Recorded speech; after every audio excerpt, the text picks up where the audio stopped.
Assalamualaikum warahmatullahi wabarakatuh.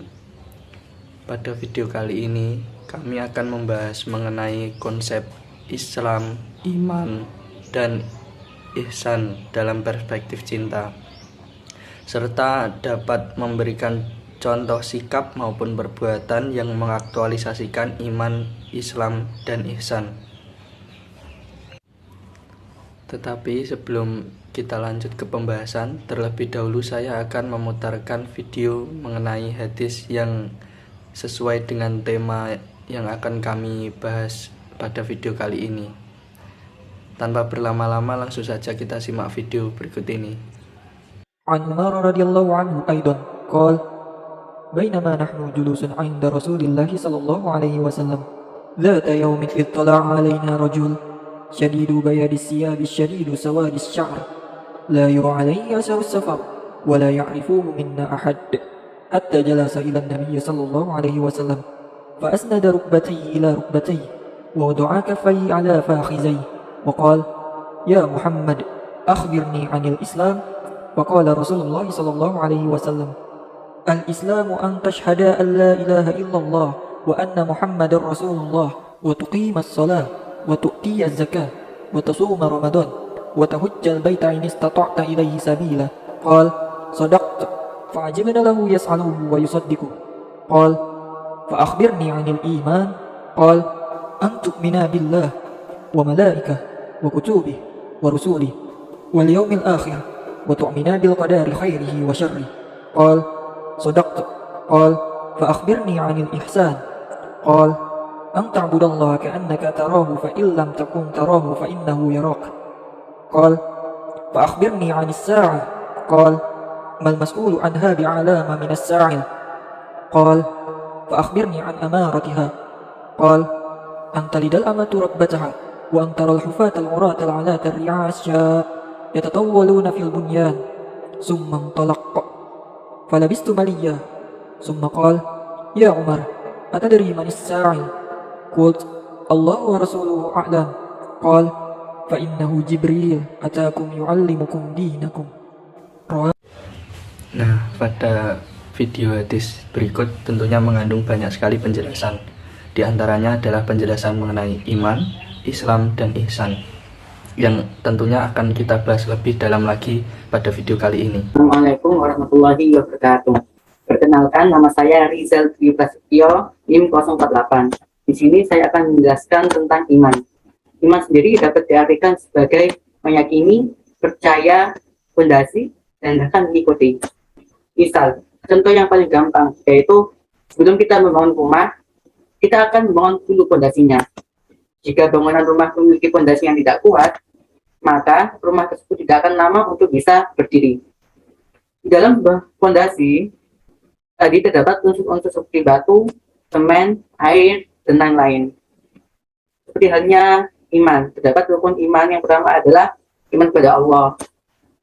Selanjutnya malaikat-malaikatnya, kitab-kitabnya, nabi dan rasulnya, hari kiamat, dan qada dan qadar.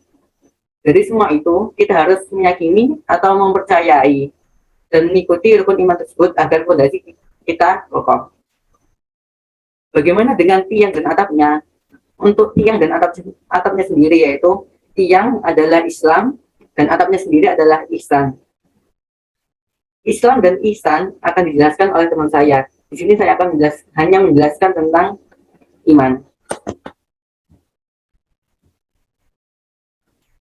Ya, di sini saya akan menjelaskan tentang iman dalam beberapa cuplikan video berikut. Jadi ini tuh terdapat sebuah perempuan ya, dia sedang menunggu waktu sholat sambil bermain HP. Lebih tepatnya waktu sholat asar. Setelah dia mengerjakan pekerjaan rumah pada siang sampai sore, dia itu bermain HP sambil beristirahat, sambil menunggu waktu sholat asar. Setelah sampai waktunya sholat asar, dia bergegas sholat. Setelah sholat, dia nanti akan membaca Al-Quran. Dan di sini, apakah anak perempuan ini tuh jika tidak memiliki sebuah iman yang kuat akan langsung sholat, saya rasa jawabannya tidak. Dia akan melanjutkan bermain HP sampai dia lupa kalau waktunya sudah sholat asar. Oleh karena itu, iman di sini itu sangat penting sekali untuk kita menjaga kita agar tetap kokoh iman kita, agar menjalankan sholat 5 waktu dengan waktu yang tepat dan dilanjutkan dengan mengaji. Saya cepatkan. Di sini juga anak perempuan tadi itu menolong seorang anak yang sedang terjatuh. Di sini kalau tidak ada iman juga, maka anak perempuan itu tidak akan menolong anak yang terjatuh tersebut. Jadi dapat disimpulkan di sini itu iman itu sangat penting sebagai fondasi kita agar berbuat kebaikan. Tidak hanya berbuat kebaikan saja, yaitu menjalankan perintah Allah. Begitu. Sekian dari saya. Assalamualaikum warahmatullahi wabarakatuh. Assalamualaikum warahmatullahi wabarakatuh. Nama saya Muhammad Esa Maulana Firmanda dari Ekonomi Islam B, akan menjelaskan tentang Islam dan aktualisasinya dalam kehidupan. Islam adalah simbol ketaatan mutlak bagi konsekuensi dari iman dan cinta. Bagaimana menurut Imam Al-Ghazali bahwasanya cinta adalah ketaatan. Dan sebagaimana firman Allah dalam Quran Surah Ali Imran ayat 31 yang berbunyi, Qul in kuntum tuhibbunallaha fattabi'uni yuhibbukumullahu wa yaghfir lakum dzunubakum wallahu ghafurur rahim. Yang berarti, katakanlah Muhammad, jika kamu mencintai Allah, ikutilah aku. Niscaya Allah mencintaimu dan mengampuni dosa-dosamu. Allah pengampun, maha penyayang. Islam adalah ekspresi dari iman. Bentuk ekspresi itu adalah rukun Islam itu sendiri, yaitu syahadat, sholat, zakat, puasa, dan haji. أشهد أن لا إله إلا الله وأشهد أن محمدا رسول الله. Allah Akbar. You guys are Muslim. That's it. God promises the one who accepts Islam does His will. Everything that you did yesterday of sin that you have done. Syahadat. Dalam Islam, syahadat harus diucapkan dan dipersaksikan. Tidak cukup hanya dengan keyakinan di hati. Syahadat adalah komitmen kesetiaan cinta pada Allah Subhanahu wa Ta'ala dan Rasul-Nya. Cinta menuntut kesetiaan, kejujuran, ketaatan, kepercayaan, dan pengorbanan. Komitmen antara apa yang ada di hati, pikiran, dan perbuatan terhadap yang dicintai, yaitu Allah Subhanahu wa Ta'ala dan Rasul-Nya. Sholat adalah doa dan silaturahmi dengan Allah Subhanahu wa Ta'ala. Sholat merupakan perjumpaan, dan juga mi'raj antara yang mencintai, yaitu hambanya, dan yang dicintai, atau Allah Subhanahu wa Ta'ala. Zakat merupakan salah satu bukti terpenting dari cinta dan iman, yaitu dengan berbagi atau memberi. Juga merupakan bukti pengorbanan dalam bentuk pemberian benda maupun jasa. Dan sejalan dengan pesan Rasulullah dalam hadis riwayat Imam Tabrani, yaitu senantiasalah untuk saling berbagi, maka kalian akan saling mencintai. Puasa. Secara harfiah, puasa dalam Islam didefinisikan untuk menjauhkan diri sepenuhnya dari godaan dan hawa nafsu berupa makanan, minuman, hubungan intim, dan hal lain seperti merokok, mulai dari fajar sampai matahari terbenam. Orang yang mencintai tentu akan melakukan segala sesuatu untuk yang dicintainya, termasuk orang mukmin yang mencintai Allah Subhanahu wa Ta'ala. Ia akan berusaha untuk mengikuti segala perintah dan menjauhi segala larangannya. Haji adalah proses kegigihan seorang hamba dalam mengunjungi Baitullah untuk bertemu dengan Tuhan. Haji adalah aksi menyikapi kerinduan akan sebuah perjumpaan dengan Tuhan. Haji adalah wujud pengorbanan cinta yang paling komprehensif pada Allah Subhanahu wa Ta'ala. Haji meliputi pengorbanan waktu demi bertemu dengan Tuhan, juga pengorbanan nyawa yang dipertaruhkan dalam melakukan perjalanan ke Baitullah.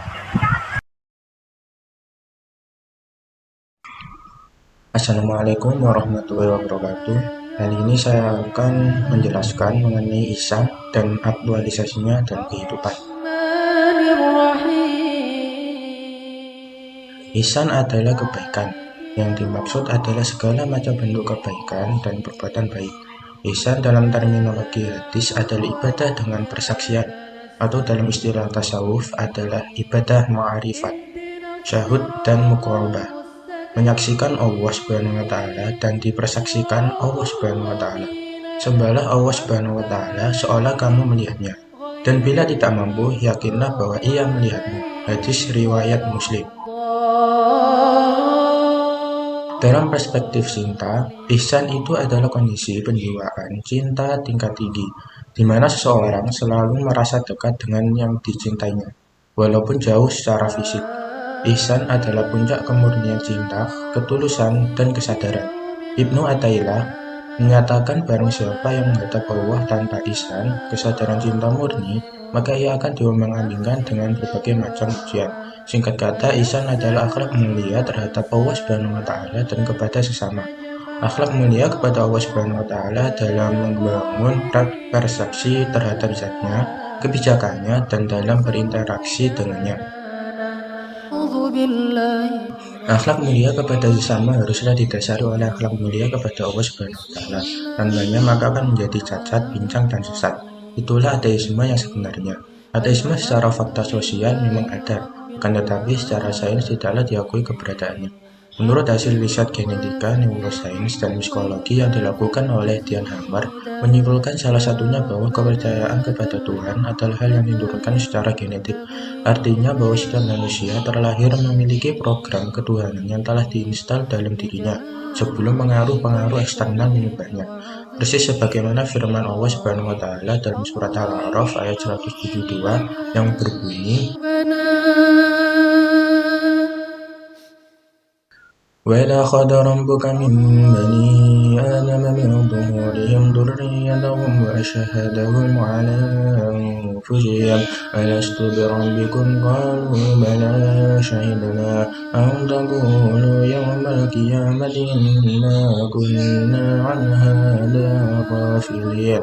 Yang artinya, dan ingatlah ketika Tuhanmu mengeluarkan dari sulbi tulang belakang anak cucu Adam keturunan mereka, dan Allah mengambil kesaksian terhadap roh mereka seraya berfirman, bukanlah aku ini Tuhanmu. Mereka menjawab, betul, engkau Tuhan kami. Kami bersaksi, kami lakukan yang demikian itu agar di hari kiamat kamu tidak mengatakan, sesungguhnya ketika itu kami lengah terhadap ini. Maka dari itu Allah Subhanahu wa Ta'ala dan Rasulnya Shallallahu Alaihi Wasallam di dalam Al-Quran maupun hadis-hadisnya tidak ditemukan sama sekali pernyataan tentang ateisme dan senantiasa mengkaitkan perubahan dengan keimanan.